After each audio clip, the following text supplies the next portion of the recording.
sollevato un'autentica rivolta tra gli edicolanti veneziani l'attacco alla categoria da parte di Claudio De Rossi, direttore della società di distribuzione ADG di Bonfà, che opera nel veneziano, ad eccezione di Dolo e Chioggia.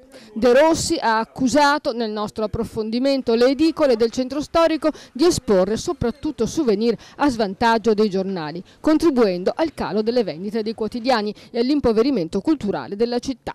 Una tentazione comprensibile e fortissima, del resto, in una città invasa da turisti, soprattutto in questo periodo.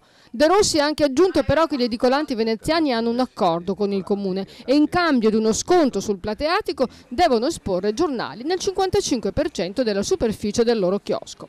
Accordo che sarebbe violato in molti casi, secondo De Rossi.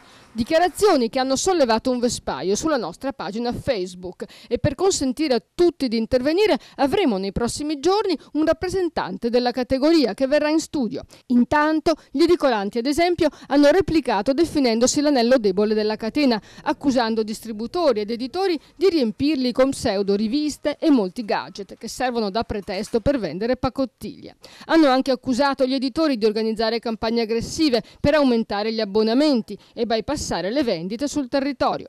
Qualcuno ha anche offerto una mano. Se i distributori si sentono davvero stritolati tra editori ed edicolanti e stanno licenziando, allora hanno proposto un'alleanza.